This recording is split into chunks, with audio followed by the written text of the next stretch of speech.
Hello! Today we are starting a new unit on polynomials, and specifically we're going to be factoring them. But before we dive into the cool new stuff, let's talk about some vocabulary here. So let's start with this word polynomial. If we break that word down, that prefix poly means many. And that suffix nomial kind of sounds like number. So if you think about a polynomial, an example of one would be right up here. A polynomial is a string of many different terms combined all together. So an example might be something like 2xy plus 5x squared plus 1.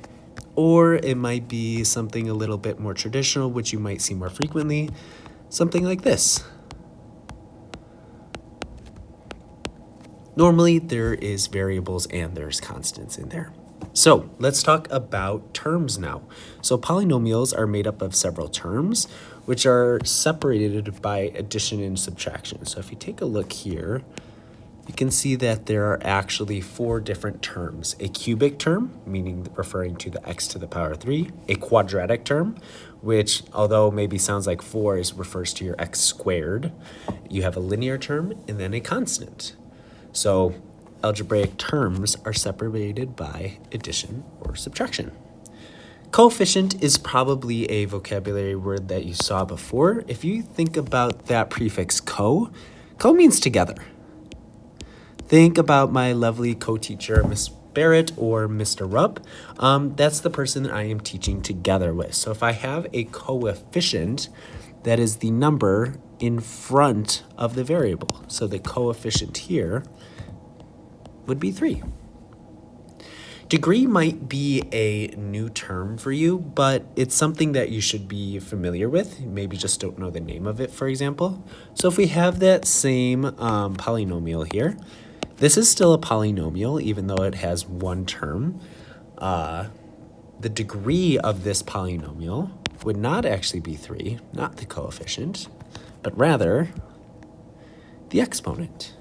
And we defined for a polynomial that the degree is the largest exponent. So even if this polynomial right here had like a plus 2x or a plus 1 at the end of it, the degree of this polynomial, even though there is a constant, even though there is a linear term, is still 2. We can classify polynomials in 2 ways. Again, today's a lot of vocabulary, so if you take a look at these suffixes here, mono, bi, tri, they'll kind of tell you what they exactly mean. So monomial, mono, think monopoly, where one person owns all the money. Mono refers to 1. Bi refers to 2. Think about bicycle or bisexual. And then tri refers to 3. Think about like tricycle or triceratops, a dinosaur with 3 horns. That's what these refer to. So an example of this might be like for a monomial, we might have something like 2x squared. Even though there's like 2 parts there, we have a coefficient and a variable and an exponent. That is still one term because terms are again separated by addition and subtraction. Multiplication is okay. If we have a binomial, that might be something like this. Again, this is a binomial because there are 2 terms. A trinomial, as you can probably guess at this point, is something with 3 terms. That's what a trinomial is. Again, you can kind of figure it out if you know your prefixes. Not only that, but you can also classify polynomials by their degree. So I would talk about all of these these polynomials right here. I would identify them as, that's a much prettier bracket. I would define them as a quadratic. So a linear polynomial is what we've been working with before. That's something that looks like this, right? That would make a straight line in a graph. In other words, the highest power is 1. But remember, you don't necessarily need that exponent of 1 because we already know there's 1x. A quadratic would be to a power of 2. This is the one that throws people off. Just simply quad refers to 2.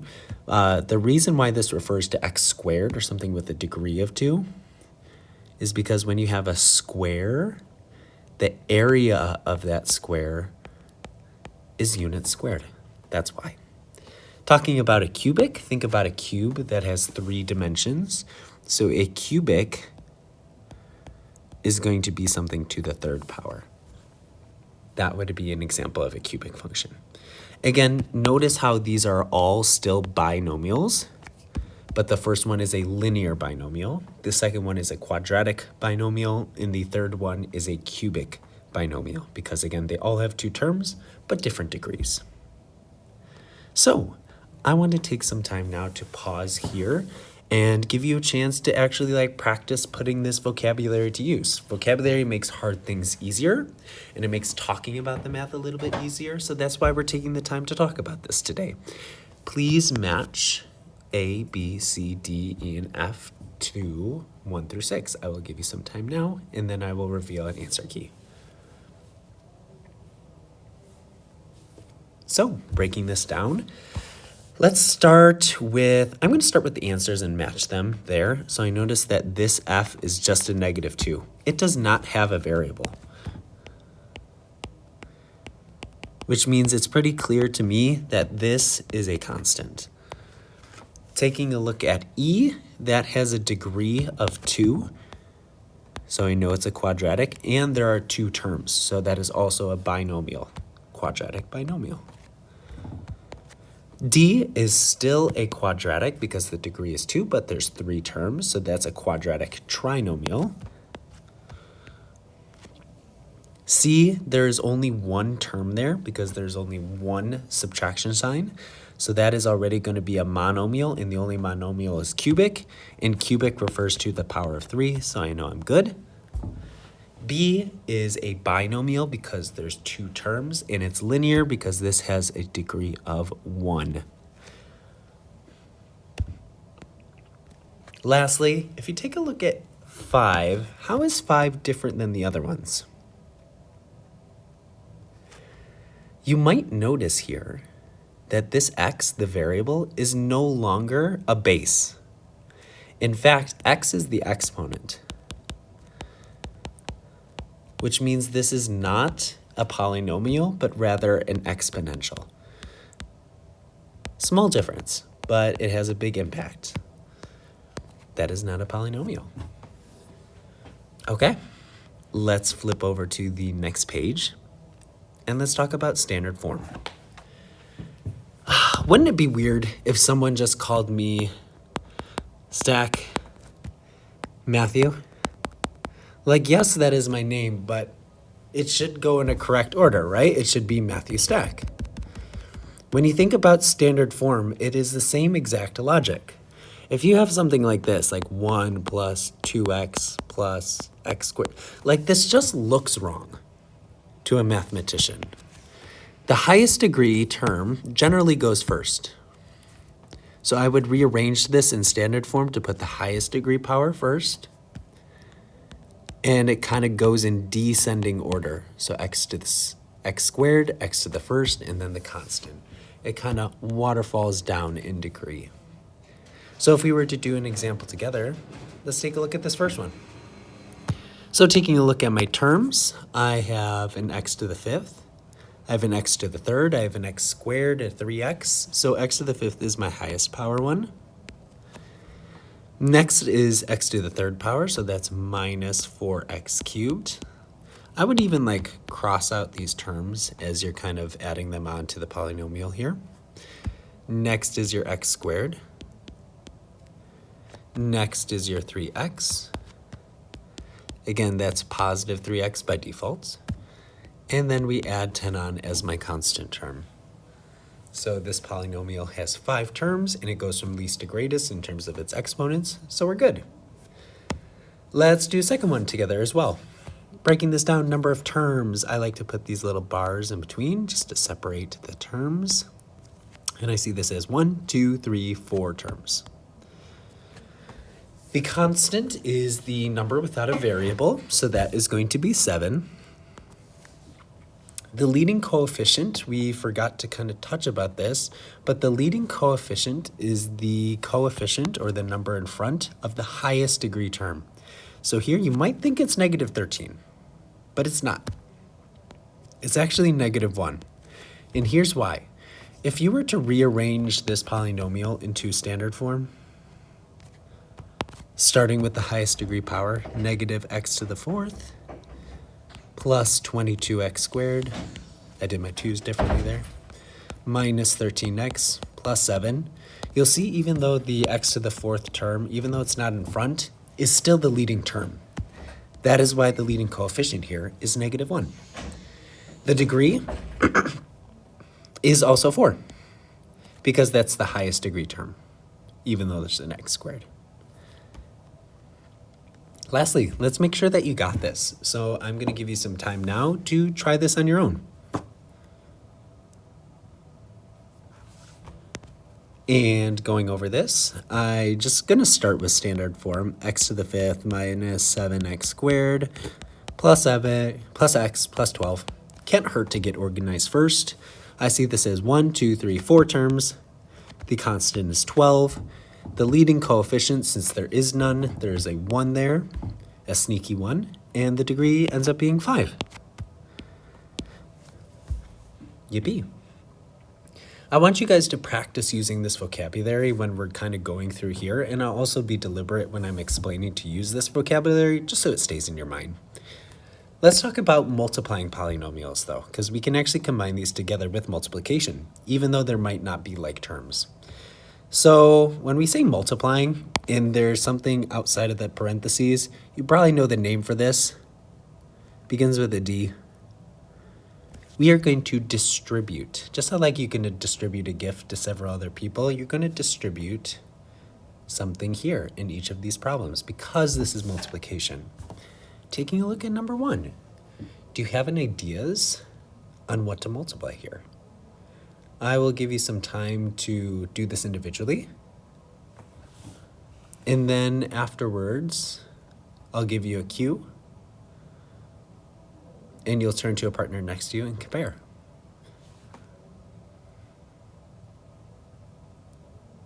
So turning to your partner now, what would be your first step? If you said to put a negative 1 here and multiply, you would be absolutely correct.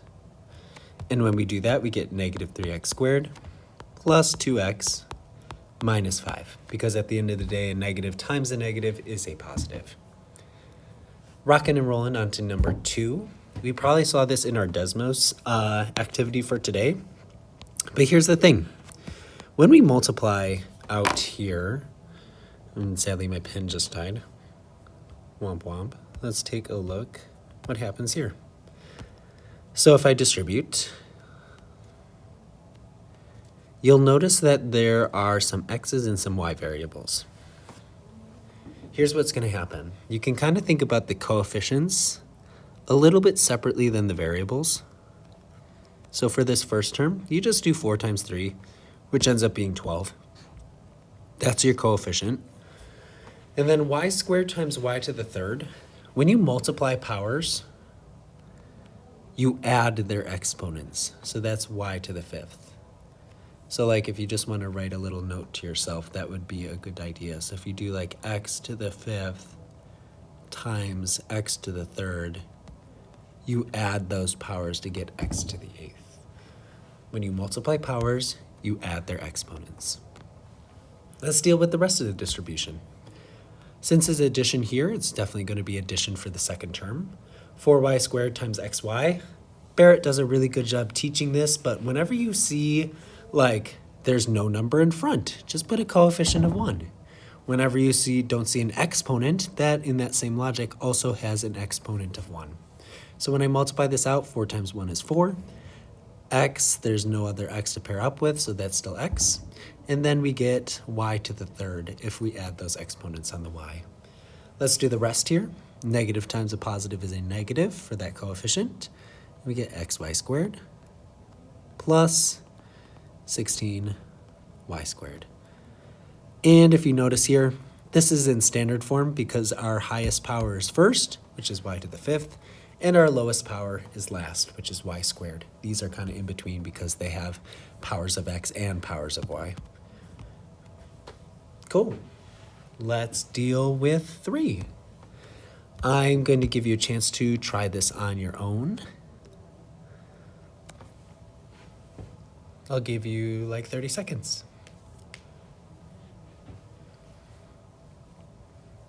Okay, when you multiply this out, I again like to put this little 1 here because it doesn't have an exponent, and I like to put a 1 there for the same reason. So this is a to the 3rd, b to the 8th. You could include a 1 in front of this if you like. Minus 5a to the 4th, b to the 4th. And that's 3. Now, if you notice, let's kind of get into some more fun stuff. This is still multiplying, right? At the end of the day, we have 2 parentheses that are next to each other, which means multiply. But here, instead of doing 1 round of distribution, we are going to distribute the first term to the other 2. And here's how I suggest that you organize this. You distribute the bottom or the second term to the other 2. 2 sets of arrows on top, 2 sets of arrows on bottom. So when we do this, I should get, actually, I'm going to make a mistake. Let me see if you can find it. I do x times x. I do plus 3x. I do minus 2x. And I do minus 6. Do you see my mistake? I'll give you a second to think about it. Turn to a neighbor and point to the term that has the mistake. So when you multiply here, this should actually be x squared, because x to the 1st times x to the 1st is x to the 2nd. So make sure to do that. Whenever you multiply 2 binomials,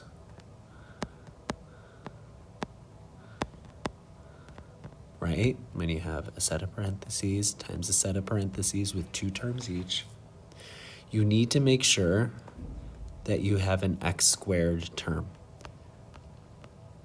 That is the most common mistake that I see people make. However, there is one more thing we can do to kind of fully simplify this here. In order to fully simplify this, I see I have like terms in the middle. I have an x variable and an x variable. I can combine them together.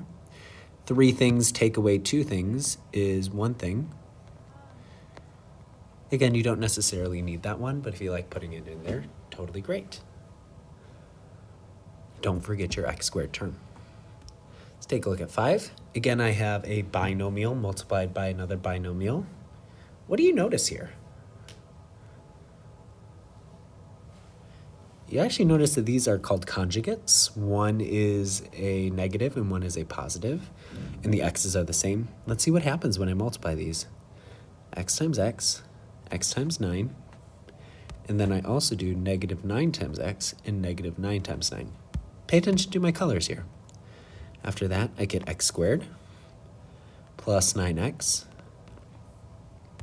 minus 9x minus 81. From here, I can see, oh my gosh, the 9x and the negative 9x, see ya, they cancel to 0. And all that's left is x squared minus 81. So when I multiply these 2 binomials, I actually get another binomial, which is kind of weird when you think about it. Lastly, let's deal about number 6. Again, I'm going to make a tragic mistake here. Please don't ever do this. Every time you do this, a fairy loses their wings. Fun fact. So if you distribute this square, you get x squared minus 81. Don't do that. You're canceled. Instead, here's what you're going to do. What does it mean to square something? It means to multiply it by itself. So I'm going to write this as a product of 2 binomials. What? And if you multiply this out, Let's see if we get that same thing. I'm actually going to erase these distribution signs because I don't want you to make that mistake. Gasp. So x times x, again, make sure there's an x squared, minus 9x, minus another 9x, plus 81. These, unfortunately, in the middle, even though they're like terms, they do not cancel. That negative number pushes that negative number further back. So that makes negative 18x plus 81.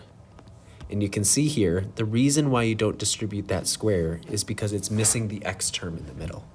So please, if you care about the fairy population, do not do that. I'm going to pause here for any questions that you might have. And then we'll finish things up with a stretch question here. Oh my gosh, what a lovely rectangle that we have here. A rectangle is defined as something with 4 sides, where all 4 sides are at 90 degrees. What am I trying to do here? I am writing a simplified expression for the area. And the area of a rectangle kind of goes by several different names, but I like to say length times width. This represents the length. This represents the width. So all I'm going to do is take this problem, and even though it looks a little bit different, it's really just turning this into a problem that we just did previously, right? It almost makes too much sense. So the area of this rectangle is equal to, I guess if I'm writing a simplified expression, I shouldn't have an equal sign in there, but the area can be represented as negative 4x times the quantity of 3xy minus 5x to the 5th. This is a good life lesson for math, right? If you don't know how to do a problem, it's probably going to be similar to the problems you've done before, so make it look like the things you do know how to solve.